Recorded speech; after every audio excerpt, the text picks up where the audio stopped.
an unnamed group of Indonesians has begun conducting a cynical social media campaign soliciting donations of rupiah coins to repay the tsunami aid under the derisive label Coin for Australia.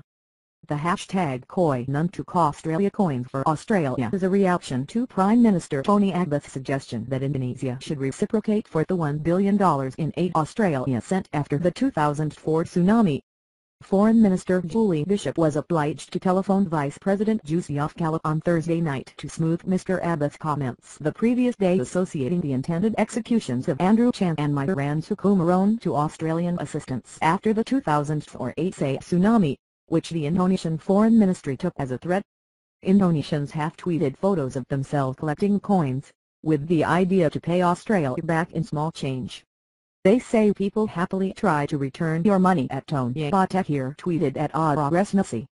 Besides the Bali Nine duo, 7 other death row drug offenders are in line for the firing squad.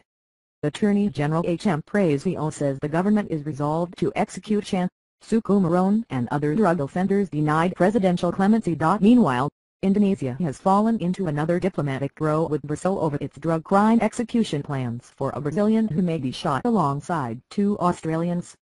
Jakarta has called home its new ambassador after a snub by President Dilma Rousseff directed at Indonesia's intention to execute Brazilian drug convict Rodrigo Goulart. Goulart, who Amnesty International says is a diagnosed paranoid schizophrenic, is scheduled to be executed by firing squad alongside Chan and Sukumaron, and at least 4 other foreign drug criminals. Indonesia's ambassador-designate to Brazil Toto Rianto was waiting yesterday to present his credentials to Ms. Rousseff when he was told the ceremony had been postponed indefinitely. Brazil and the Netherlands temporarily withdrew their Jakarta ambassadors in protest after a Brazilian and a Dutch citizen were among 6 people put to death by Indonesia on January 18. Brazil's ambassador was called into the foreign ministry in Jakarta last night to be given the protest note in the strongest possible terms against the unfriendly act of the government of Brazil. Mr. Toto has been called back to Jakarta until a new date is set for his presentation of credentials, which is not now likely to happen before the executions happen next month.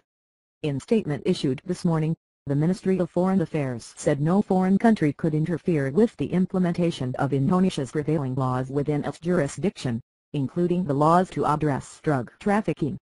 Tony Abbott has not ruled out recalling Australia's new ambassador to Jakarta, Paul Hibson, if the executions of Chan and Sukumaron proceed.